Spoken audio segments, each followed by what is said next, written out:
Welcome back to Dog Talks. I'm Chris with P2T Canine, and we're going to go practical to tactical again. And today's subject is going to be canine equipment and your canine kit. Joining me in this video today, lovely wife Brandy, business partner who I couldn't do any of this without. So she's going to be working the camera today because we're going to have some close-ups. She may even be interactive. Ask a couple of questions or prompt me for follow-up information. Our daughter is out here. We have brand ambassador Thomas Malinois, name only, and then Ika working dog to give us a demonstration on a couple of things as well. So this isn't an entirely self-serving video. Some of the equipment that I'm going to show and discuss are items that we make and sell here at P2T Canine. Other items are not, but I am going to talk about the 25 years behind me and some of the equipment issues that I've had and why I gravitate to certain things, and certainly why we make the equipment at P2T Canine, the equipment, the pieces we do make, and the way that we make them and the why behind that. So I'm going to start down here. First thing is going to be the leather leashes. I didn't start out making leather leashes. I had a couple of requests from people in my inner circle to do so, and even Brandy wanted me to do some as well. And going all the way back, the leather leash is probably the single most important and ubiquitous piece of dog equipment that you have out there, whether you're a pet owner or if you are a working dog handler. Leather is going to be one of your staple pieces to your kit. Now, there are a lot of different ways to make a leather leash, and there are a lot of different offerings out there, and I'm going to explain to you why I do what I do. This one in particular is probably 22 years old, and it's a nice 3/4 inch leather, and it is the cut and weave style, or cut and knot. And right there on it is Bronze Italy, the hardware that I've been using for my entire career, and we'll discuss that as well as we go along here. But there are leashes that are made that have the folds for the handle and for the hardware riveted down. There are some that are sewn down. There are some that are weaved together and sewn down as well. If you notice here, the one that I've got, and again, this is over 20 years old, this thing is still working, still in good shape, and there's no stitching and there are no rivets, and there's a reason for that. When you take one of these apart, and I don't want to shoot myself in the foot here, but this is exactly why I use these. When you take the handle assembly apart, this is your handle assembly. There are two cuts down here at the tip end.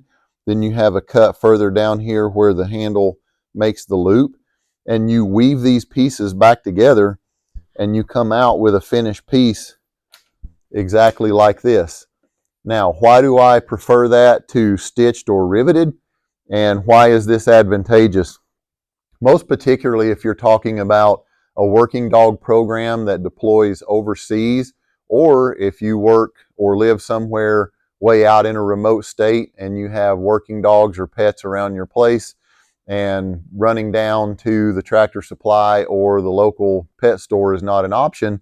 If your leash were to break or have some kind of a failure, you can undo the weave and lay this thing out on a new piece of leather, or what remains of your leash after being cut or chewed. And you can take something as simple as a pocket knife or a multi-tool, and you can repeat these cuts, and you can tie this thing right back together. Obviously, you're going to lose length when you have to do that, but you're going to get your hardware end reassembled and put your hardware back in there, or reassemble your hand loop, and you're going to be right back in business. So I was a big advocate for this during the global war on terror with SOF MPC. If you're out in the middle of nowhere, if your leash fails, gets broken, gets chewed through, then you can go ahead and fix this yourself right out there in the field and keep right on working. So why is the leather important? The leather does not burn your hand up. It is very forgiving when you're using a leash, a leather leash without gloves. You can feed the line out and put it back in your hand, and it doesn't create blisters or burns on your hand. They last a very long time, and they are super strong. Maintenance is relatively easy.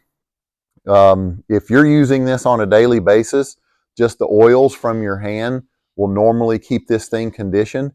If it gets really dirty, if you find yourself in mud or dirt and your leash gets really funky feeling, what I do is just get a wet rag like a washcloth and scrub this thing down and get all of that debris off of there. And then maybe something simple as baseball glove oil, put a little bit of conditioning oil on there and rub that back in, and this is going to be good as new for years and years and years. The drawback to it, it is bulky.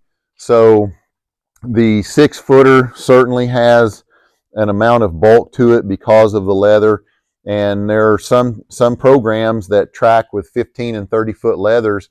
Nice, forgiving on the hands, very strong, very reliable, can last for years and years. But the big downside to me is the bulk. My favorite leash over the years, one of the most ubiquitous for working dogs, has been the 3/4. What we offer at P2T Canine, this is another leather sample that I ordered from a supplier, and I made this one as well, and I'm just going to keep it and use it myself. The sample that I finally settled on is a 5/8. So the 5/8 is just slightly more narrow than the 3/4, but the sample that I'm buying right now, you can see how that's just a little bit more slender. But the sample that I'm buying is a 13-ounce cut of leather. This one is a 10 in that other sample. And you can see the difference, how much thinner this 10-ounce is than the 13.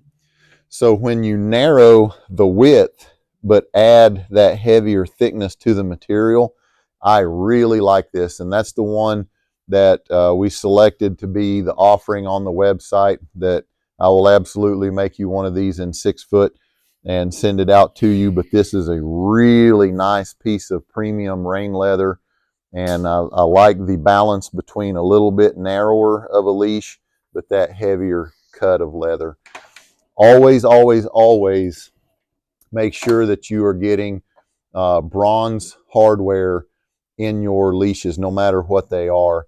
So there's a bit of confusion between brass and bronze.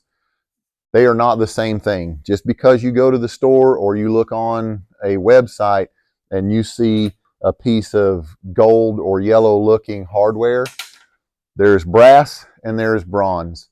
Brass is copper and zinc. Bronze is copper and tin. Ancient warriors of old used to carry shields made of bronze. They used to have body armor made of bronze. Nobody used brass. Brass is softer, has higher electrical conductivity, but bronze is where the strength is at. And if you look at the price points, if a manufacturer says, oh, I have this in brass and I have this in bronze, generally you'll see that the brass hardware is less expensive because it's cheaper, it's not as strong, and it's not as corrosion resistant. So always go with the bronze. Why bronze over some kind of a chrome casting? Here is your reason right here. I have seen this failure many times over the years. So this is a bolt snap, which is very, very common. This hardware has been around for a long time. And you can see when they cast these things, maybe that'll show up, how porous and jagged that is inside there. It's kind of honeycombed, if you will. And while these things are light and somewhat strong, the most common failures when you have a really big, strong dog run out here and hit the end of this line, and your bolt snap will break right here at the stud, and that thing will come out of there and your dog is loose. So I never ever recommend any chrome plated or cast hardware. Yes, it's light and it's relatively inexpensive, but it is also prone to failure. With that being said, this right here, these are the 2 original leashes that I made at the Rigger Shed at 7th Group when they were still at Fort Bragg, North Carolina. And these were made in in 2008. This is 1-inch tubular nylon, which I still believe in. Just threw it over there on the bar tack machine and bar tacked the crap out of it. Wasn't going for pretty or a nice finished product, just going for needed 2 30-footers, and went right down to the Tractor Supply in Rayford and bought these out of the horse section, and they are clearly stamped Bronze Italy right on there. One of the other neat things about the bronze compared to the cast chrome is the bronze, even though it's strong, it is a little bit malleable. So over the years, as your stud spins inside this hardware and wears right here and pulls, this will tend to elongate and stretch a little bit instead of having this catastrophic failure where it's just brittle and lets go all at once and then your dog is loose. So again, I want to reiterate, 2008, good grief, what is that now? These things are 16 years old, give or take. I have deployed with these leashes in Afghanistan.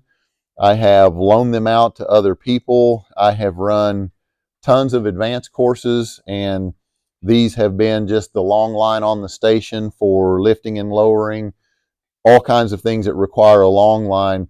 I took both of these leashes when Dutch Moyer and I went to Saudi Arabia and did a 3-month train up on a patrol only course. These things have been used and used and used, and you can see this hardware is still in good shape, and I absolutely trust these. The downside is the size of this, the bulk and the weight. I bought it in the equine section because I knew it was going to be heavier and more durable and stand the test of time, which it certainly has.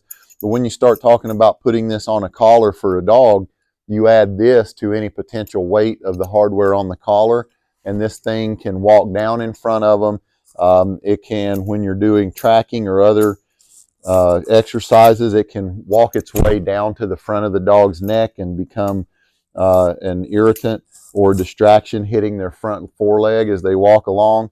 So good in one way, bad in another, but this is certainly a testament to the durability of 1-inch tubular mil-spec nylon.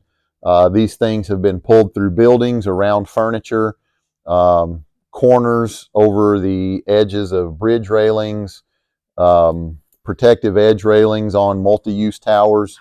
I don't even know how many dogs have been hooked to these things, or the number of countries or miles they've seen, but it's a bunch, and they're still in good shape.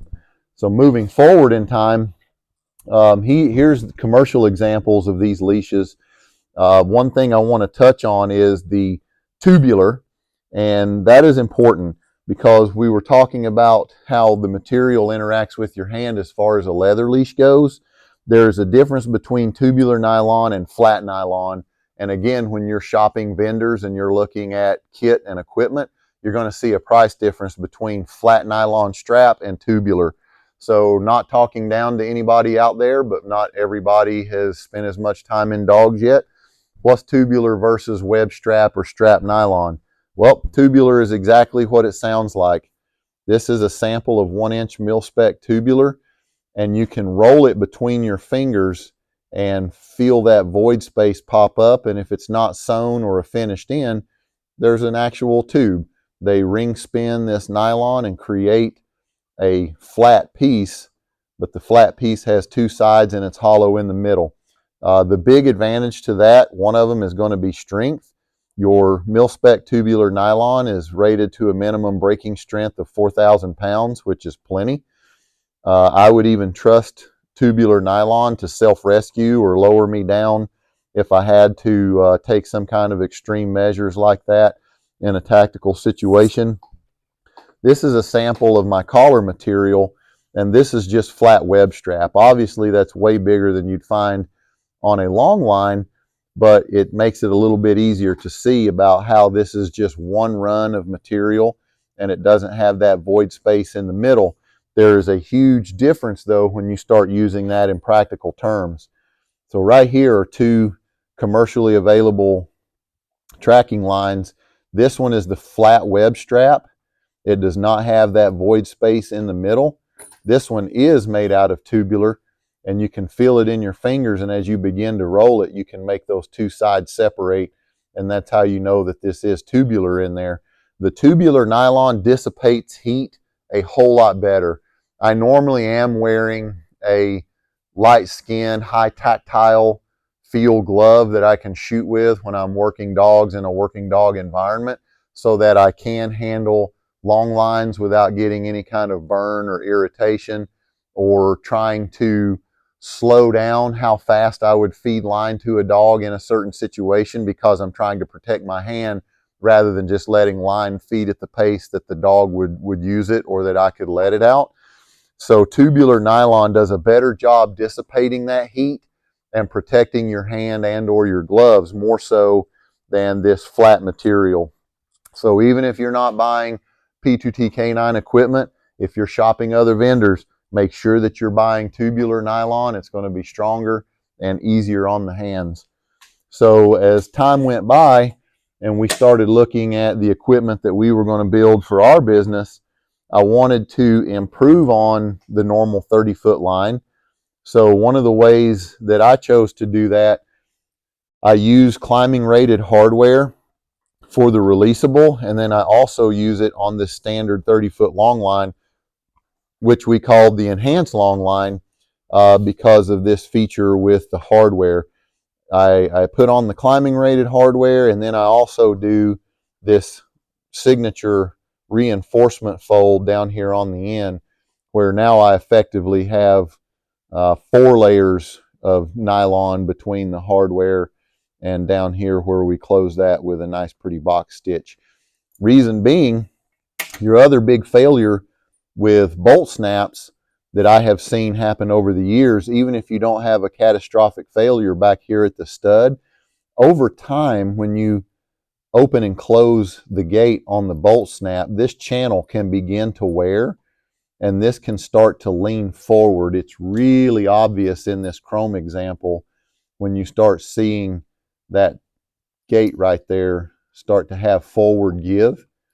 So in certain circumstances, we're using this steel welded ring right here to represent attachment points on a collar or otherwise. If this thing works down here to the gate where these two pieces touch together, you can see that the only thing holding tension on that gate is this little coil spring. And it does a decent job, but it's not that impressive strength-wise, and it doesn't take a whole lot of force. What is that? Maybe 4 or 5 pounds to depress this thing and open the gate. At certain times, a big dog or a dog at full run, if this bolt snap rolls against your attachment hardware to your collar, it can hit that gate and either make this thing lean forward or provide enough force to push those apart. And I have seen dogs come unhooked from bolt snaps just by virtue of the way this thing hits that gate, and it can pull right out of there or lean this thing out or even wear the channel and make it break open. So when I did the long line, the non-releasable version, I used that same climbing rated hardware that we use on our releasable leash. That way this thing closes positively, and by rated climbing hardware, this has been proofed and rated for a human being to use in climbing and vertical rope work, where this thing is going to have I think the minimum breaking strength on it is 22 kilonewtons. It is very impressive. This split ring is welded shut. You can see that tiny little spot weld right there. Was it, you were able to pick that up? Semi. Okay. So hopefully you can see that, but there's a spot weld on both sides of this split ring so that it cannot walk back out of this barrel pin, and also any kind of a pull attachment such as the one we have here cannot walk underneath that and come off of your split ring. So this alleviates your weak point in your bolt snap. When you put this sucker in here and you snap it in, this thing has a far higher level of security than you have with a standard bolt snap. And then when you compare that, you stay right there, I'm coming back. when you compare that with the size and weight and bulk of this old equine bolt snap, this thing is way lighter, has a smaller footprint when it's closed. And then we're back into that discussion about being hooked to a collar where this thing has less weight to make your collar walk down. It doesn't have that bulk, that footprint that your bronze bolt snap has, where it's going to be slapping into the dog's foreleg when it's on the move. So this is my preference and why we use that for our enhanced long line instead of bolt snaps. Moving on down the line here, we've got our backup leash. This is my original backup leash. This was purchased as part of our equipment in 2007 at 7th Group Soft MPC. I knew that I wanted a shorter 15-foot backup line that took up a little bit less room. And when you fold that thing up, it is certainly smaller than 15 feet of 1-inch tubular nylon. And this is meant to be put on a pouch somewhere on your kit, carried as a backup, not only for if your 30-footer is out of commission, but sometimes a 30-footer is just too much line. I'll put a picture in with this line, exactly this one, also Bronze Italy hardware, but exactly this leash. I used it at Croatan National Forest tracking MARSOC SEER students. This would probably be 2009 or 10 maybe, but we were out there tracking them in the National Forest, and it was so thick and dense.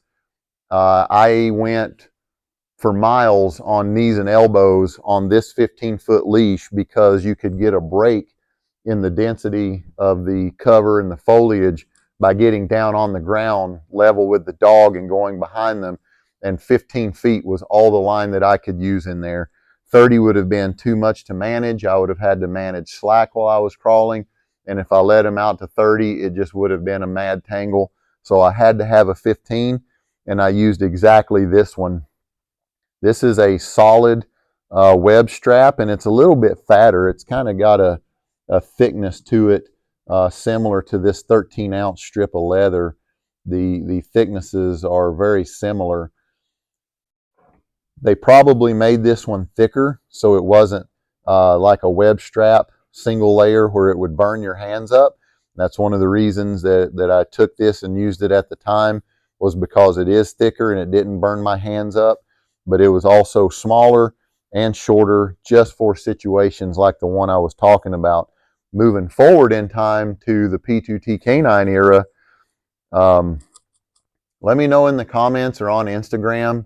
Brandy and I have been kicking around an idea where I look at law enforcement canine deployment videos and do some breakdowns of these videos and kind of walk you through them and point things out so that we can learn from and AAR these incidents and get better from them, not just say, oh, this person's a piece of crap and they did a terrible job.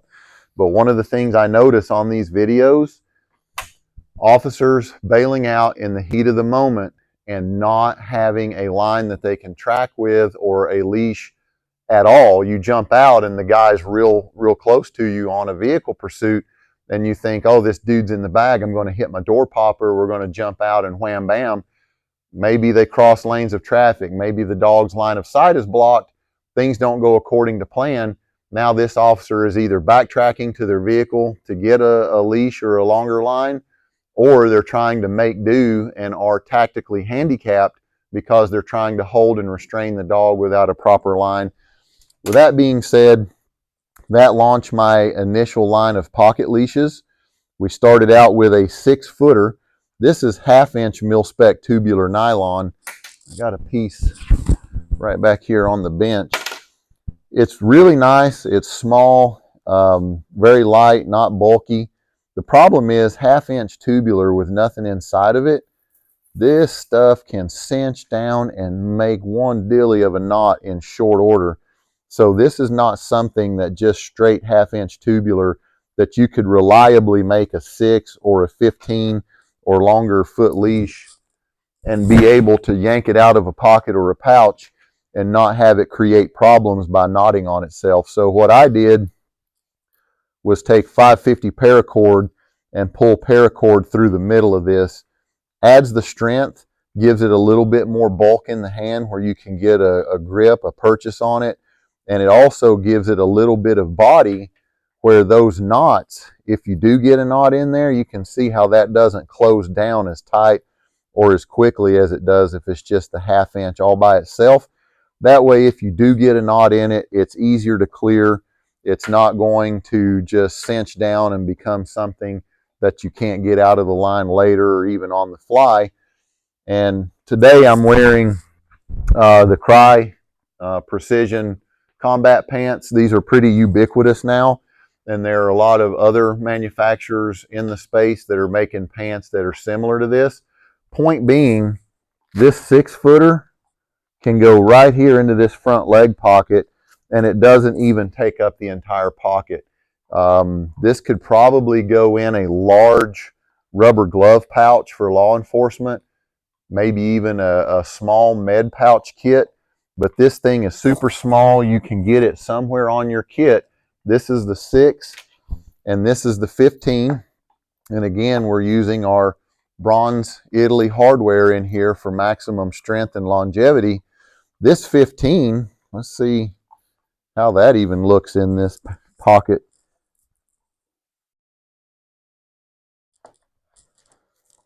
I mean, it's kind of bulged up right there, but that 15-foot tracking lead is right here on the front leg pocket of these Crye pants. So this just illustrates how small of a footprint, and it's not heavy. If I had to run with that on there, wouldn't be a big deal. It's not going to annoy me or create any problems going through the woods or running for a while with that in there. And then if we found ourselves at a point where we needed to be able to track or fish this dog out on a longer line, and the upside being that this is with you all the time, so you don't find yourself in a bailout situation. If you are an adventure pet owner and you like to go on long hikes, this thing is great. You can put it into a small hydration pack with your power bars and your water and your collapsible dog bowl. I'm guilty of the same thing other people do. If I got a well-trained, behaved dog with me and nobody's around, I'm going to cut them loose and just let them roam with me as I'm on the trail or out somewhere in the backcountry. And if I hear or see somebody coming, I'll go ahead and leash them up right quick. So these small pocket leashes don't take up a lot of space or weight. You can, as a pet owner, use these things to put your dog back on a leash if you need to. And for law enforcement, if you have to bail out, this thing with you is going to save you tons of headache rather than finding yourself a 1/4 mile or a 1/2 mile from your vehicle and then realizing that you need a lead, that this thing didn't come to an end as quickly as you thought it was going to. I'd be remiss if I didn't at least just show the cut line.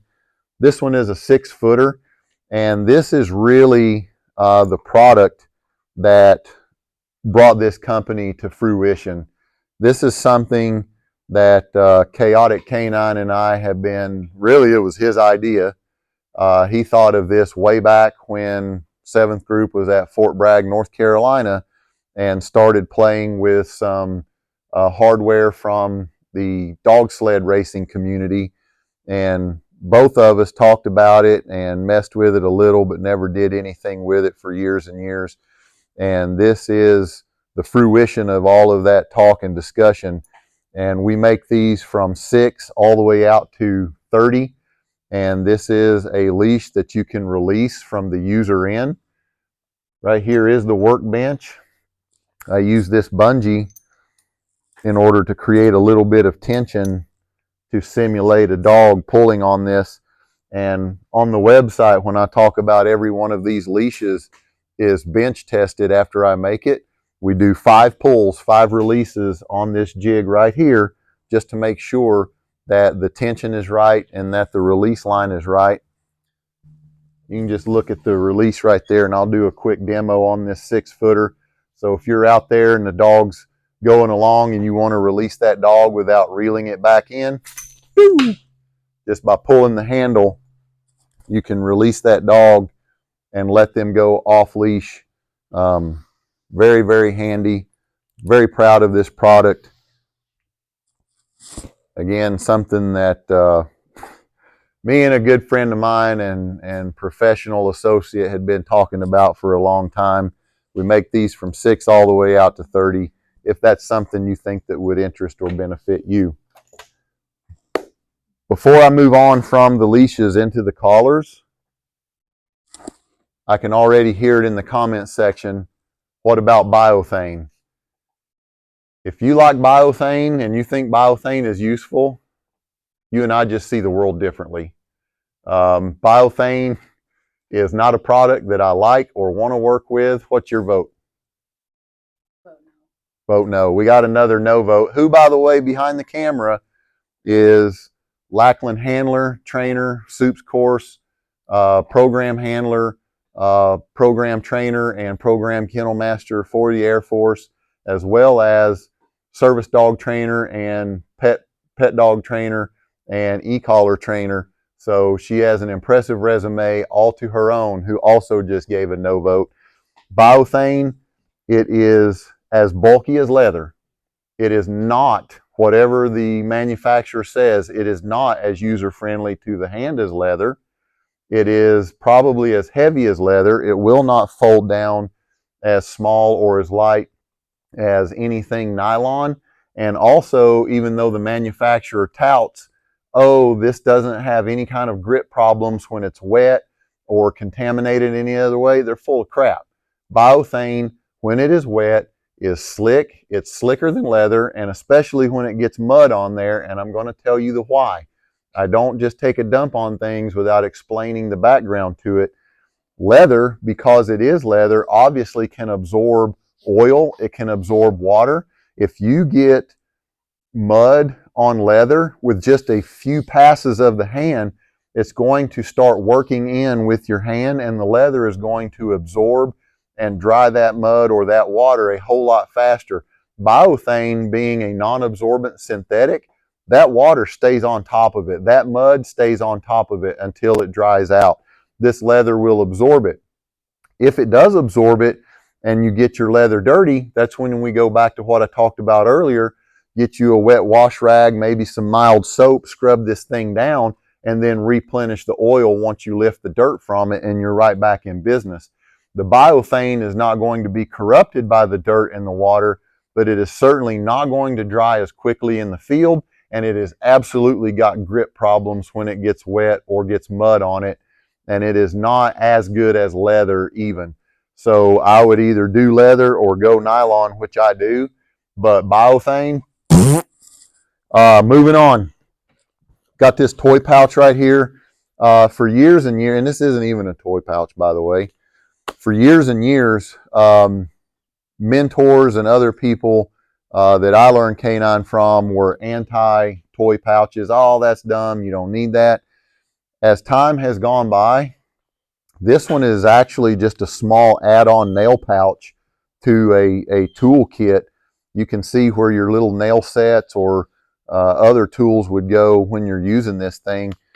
I don't make these. I don't sell these. I'm just telling you some of the things in dog equipment, because this is a broader discussion than just P2T products. It's got Velcro on the back. You can put it on and off of your belt while you're working without taking your belt off.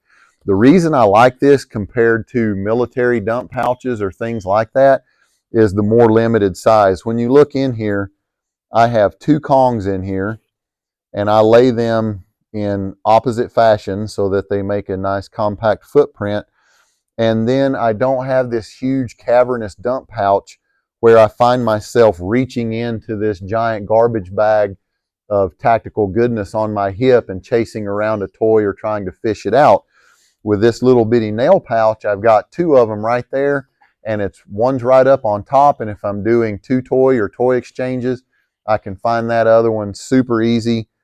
Bada boom, bada bing.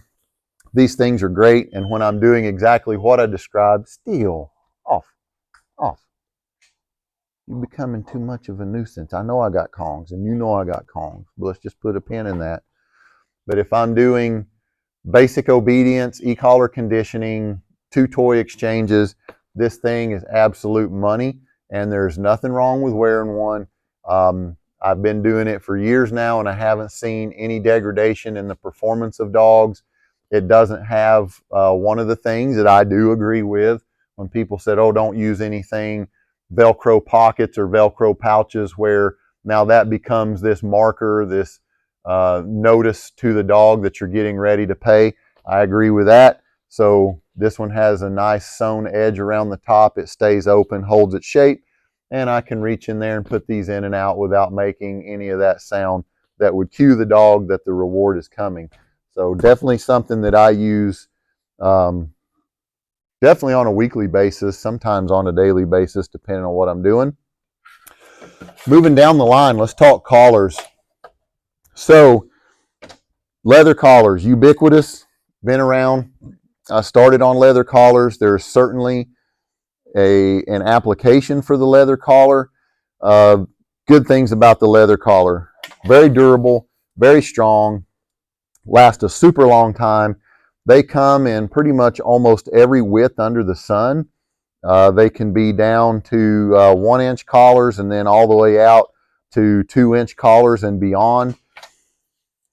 Cons to the leather collar: once you put it on, if you don't want it to slip off the dog's head because of the manner that you buckle these, putting them on and off and having it sized properly to the dog does not make it very speedy.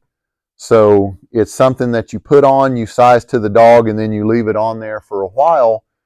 And if you take it off, you undo the hardware and pull the whole thing back apart.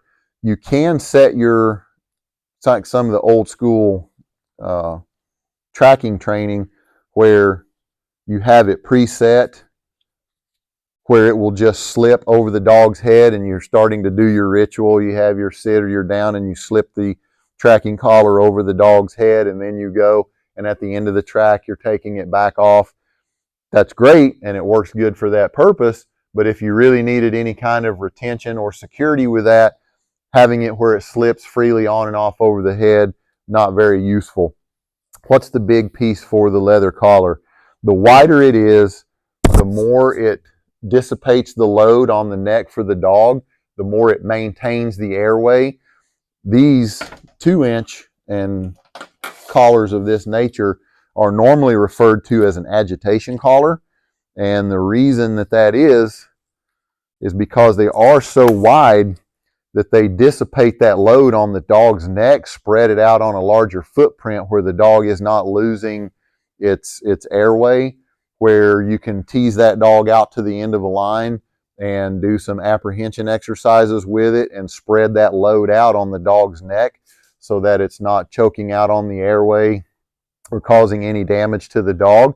So for that purpose, it works well. What does it not work that well for? Well, if you are doing those kinds of exercises and you need to take the dog off of a bite, if they're not going to out or you aren't doing outing, trying to use this collar and manipulate it in your hands to be able to lift a dog off becomes very, very difficult. So this is 2 layers of leather that are sewn together, and they're 2 inches wide, and it makes this thing really rigid and resilient. And the more rigid and resilient it is, the harder it is to manipulate with your hands if you want to lift that dog off strong. So then you start running into problems with what your collar is good for on one end makes it less useful on the back end for the next step in the process. Akaboo. Dogs.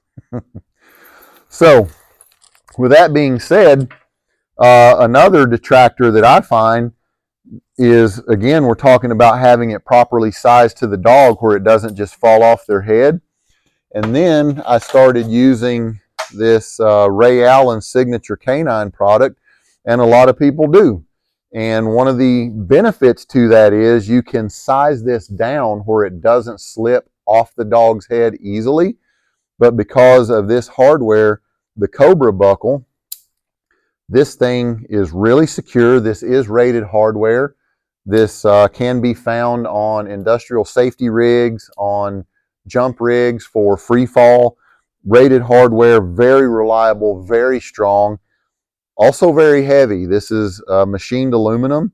It's heavy and it's also expensive. And when you go pricing collars with these on them, you will see that expense reflected in the price when they put one of these collars together. The upside for me is I can have that properly sized where I can go, and in my job, if I'm doing a whole trailer load of dogs and training multiple dogs on the same venue in the same day, I can open the door, throw this around the dog, boom, lock that in no time, put them on a leash and bring them out, put them back on the trailer, reach in there, hit the release, boom, open that thing back up, and then go to the next slot on the trailer and throw that on and rinse and repeat. So this can be sized more appropriately to the dog where it doesn't slip off over their head, and I'm not wasting a lot of time fumbling around with traditional buckle hardware on a leather leash or leather collar. Before I move away from that, if you've been in dogs for a while, I guarantee you almost anyone out there, and before I ask the question, I am going to ask you if you've had this experience. If you were using a leather collar, you can see that these holes are basically on 1-inch increments. Have you ever had a dog that you just needed half of that space for the sizing? Yes. Of course, everybody has if you've been in dogs long enough. This 1-inch spacing on your holes for the hardware inevitably is just going to be too much or not enough, and you need the in-between. And then you're taking a multi-tool or a pocket knife and you're trying to jam a hole and not cut your finger off to try to make a separate sizing hole that's just right for the dog at hand. One of the upsides to this with a slider buckle adjustment is that you're infinitely adjustable. You're never at that midpoint where it's just not the exact right fit. So I can adjust it pretty easily. I wouldn't say very easily with this Ray Allen product in particular, because they've put all of this Velcro on there, which makes feeding it through the adjustable end very difficult. But you can adjust it, and it is infinitely more adjustable than having holes in leather, and then it's boom, easy on, easy off. Going back to the weight of this hardware, so when I'm tracking or doing detection training, I'm behind the dog up here with my leash, and yet the attachment point for this is down here with the buckle. And so I'm constantly fighting gravity as this piece of hardware combined with any other piece of hardware, no matter what it is, keeps adding weight to the dog's neck and making this whole apparatus migrate down to the bottom of the dog's neck whenever the leash is under slack conditions, and then starts banging into their foreleg, or it goes slack on the dog and is down, and then I pull tension and it's up, and then it's down, and then it's up, and it's down, and you have this constant rotation of the collar on the dog's neck. So again, that's why I wanted in our product line to step away from this, because it's too heavy, it's more expensive than it needs to be, and I don't want my attachment point down here very heavy. And I wanted to come up with something better than that. So, and I do like the grab handle on top. This is very useful in a whole buffet of situations. So I wanted a big grab handle. I wanted it to make this thing light where it's not constantly migrating down. And this is a P2T Canine collar, and this is our Fight Light. I should have got an ultralight out of the box over there, but an ultralight simply deletes the handle, so you just have the collar with the soft attachment point. This is a genuine Austria-Alpin product. This is their polymer Cobra buckle. This thing is way lighter. There's no comparison with what that weighs compared to the original all aluminum piece. This thing is rated for, I want to say, 5.5 kilonewtons, which is still more than you'll need in dog work. I've done a video before showing this thing over the pull-up bar over here in the shop with me hanging from it. I also used one of these to take the tractor and pull the side-by-side up a hill on a separate video, but this is very strong. I've used these on my day job. Same way that I use one of these, I size it down and I can throw it on and off dogs and go right down the trailer, collar on, collar off. in very short order. Now with my tri-slide system here for managing the slack, I don't have Velcro all over this thing. Makes it lighter, makes it easier to adjust. And then I've made it so that the balance point promotes keeping my handle and my leash attachment point up here at the top where I need it. So when I have this on a leash, even between cycles of slack and tension, this thing is a whole lot easier to manage on a dog's neck when I have the weight of the buckle and the tri-slide at the bottom, and I've got my handle and my attachment point up top. With a tubular nylon attachment point, I'm not adding weight to the collar, and it's also much quieter. So now we don't have the jingle jangle, and really that is annoying to some people, and I'm one of them, where I don't have to go around hearing this the whole time. I like having that quiet, soft attachment point, and this is what I wanted to find, and nobody else made them anywhere exactly like this. So this is my take for the P2T K9 collar, and it is 1 3/4 inches instead of 2. I find this the optimal sweet spot for dissipating load on the dog's neck, and with it being this is mil-spec 1 3/4 inch nylon strap, so this has a 7,000 pound minimum breaking strength, and it's semi-rigid, maybe like a decent rigger belt, but it still has enough give and flex to it that I can take that dog off strong and manipulate this collar way better than I can this double-sided leather. And when you look at the expense and longevity of one of these things, you will use that a long time, and the price is extremely competitive at $45 versus what you get for some of the other options out there. Moving right on along here, e-collar. This is the absolute best thing that I have seen out there for the e-collar. I didn't invent this. I don't sell these. This is available on Leerburg.com, Leerburg.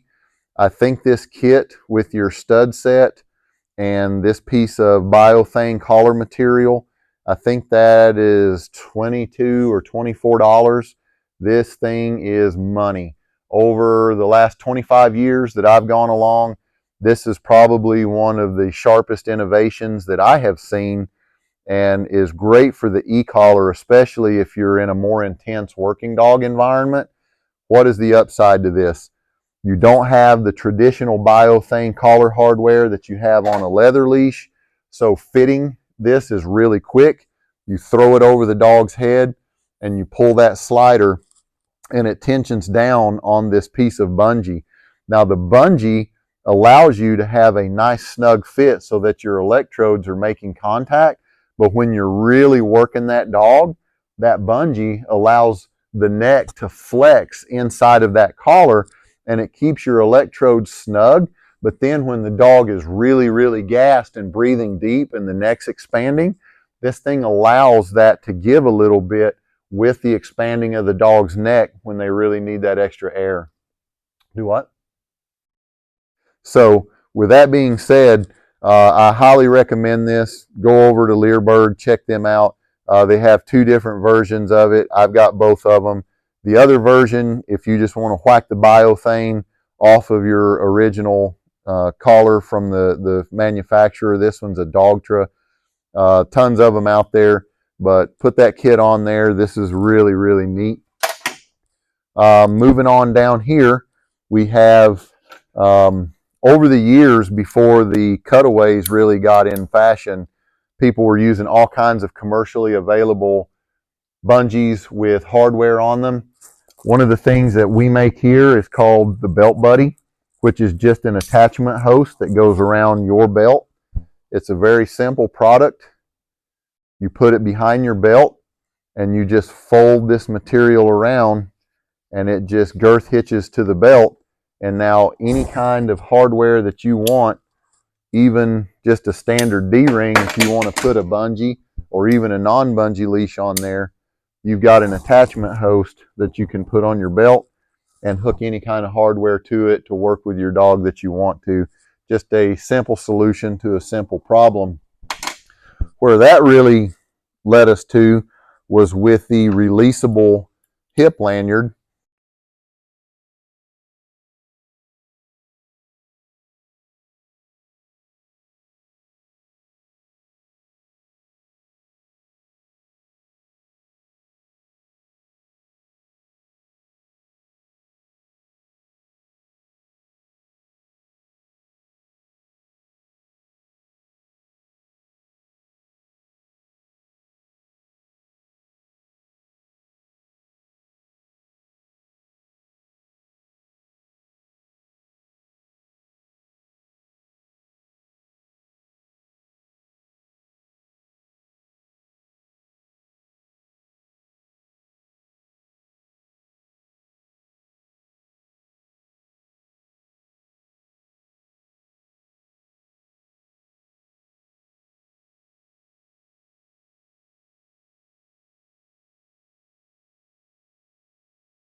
frees up the airway and it puts that strain across the entire torso.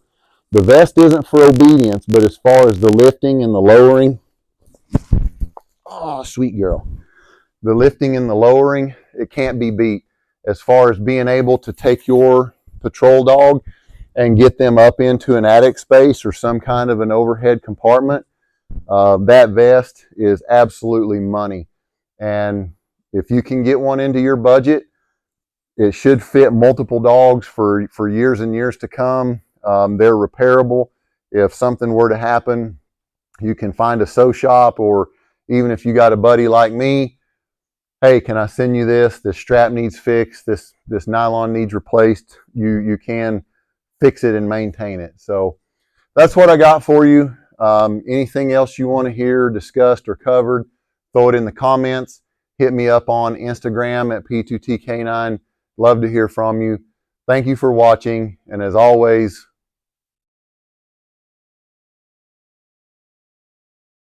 we'll just stop it, I guess. Thanks for watching.